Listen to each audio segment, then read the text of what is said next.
Okay, we had a non-traditional student come in with an 1101 paper, and the paper that she brought in originally for a rough draft had many mistakes on it. And what I did was we corrected those mistakes, and she brought it back in a second session. And she was real nervous about that session. So what I did was I got her to calm down because she was very emotional. She was at the point of tears, and I said, look, this is part of what we do in the Writing Center, but just calm down. I'm not going to criticize your paper. I'm going to help you with the paper. And what I did was I went through the first paragraph of the paper, and I praised everything that was good about the paper. And then I told her what we could do better. And I emphasized that this was done, but it could be done in a better way. When we completed the session, she was smiling, and she felt good about the whole entire session. So this man walks into the Writing Center, and after I get him to sign in, I ask him where he'd like to sit, and he said, well, let me grab a cubicle so no one can hear how stupid I sound. And so my Affective Tutoring device goes off, and I take him back to a cubicle, and I realize that we have to get through this emotional problems before we can actually focus on what he's written.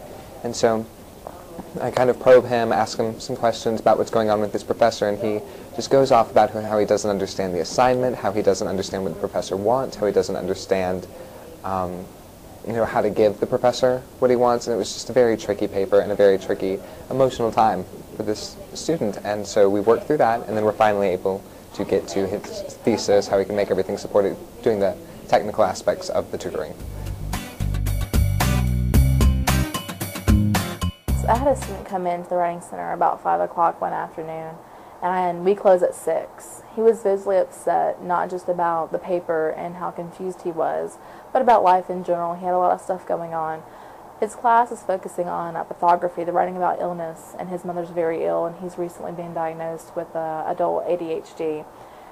So there's a lot of stuff going on, plus a wedding he had to go to, and he was concerned about what to wear to the wedding, and concerned about if the people would like him. And I happened to have known the student for about 7 years, so I knew exactly how to deal with a student, which was lucky, I guess. Other tutors might have taken it definitely in a totally different way and confused him or upset him more. And it's not that he's a sensitive student, it's just that he does have a lot going on. So we talked about borrowing, which is part of the assignment, and how he could do that and what it meant. We talked about life and what was going on, and he was concerned about what to wear at the wedding. And I mean, a male being concerned about what to wear at the wedding. So I told him simply what to go buy. And he thought it was an excellent idea, and apparently listened to me because he said everybody complimented him at the wedding on his outfit. So I guess that worked. And that calmed down. He calmed down about that. That was one thing out of the way, so we could move on to the paper. And we would talk about the paper and what he thought he was going to do, and he was focusing on the poem neurology rounds. But he didn't know how to borrow. So we talked about, I read the poem, and then we talked about what he could borrow from, like psychiatry journals, medical journals, stuff like that. And then he needed to talk about life, and we'd steer off for a while and then come back to the assignment, and we'd steer off a little bit and come back to the assignment. And we looked at some of the terms in the poem online, found those and what they meant, and he started to formulate a thesis, all the while talking about life and coming back to the assignment. And I kept steering him back because I know that that's what the student needed. He needed to be able to get out his stress and on life and talk about the assignment. Well, we closed at 6, so I had him log out, and I logged out. The conversation continued on for about another hour about life and everything else in the assignment. I kept bringing him back into it.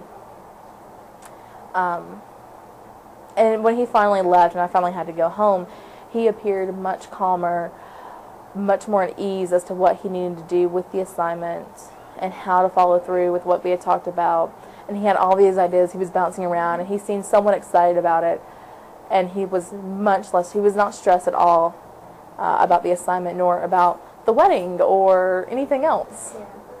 And I mean, if I hadn't known, if I hadn't picked up on these clues that he was stressed and that he was upset, and if I hadn't known the student, then, I mean, things might have turned out much differently, but I was able to calm him down much more effectively, and this has happened with other students too, where you pick up on these clues that they're stressed, and you just have to calm them down and let them talk about what's going on and what's bothering them to get them to focus on their assignment.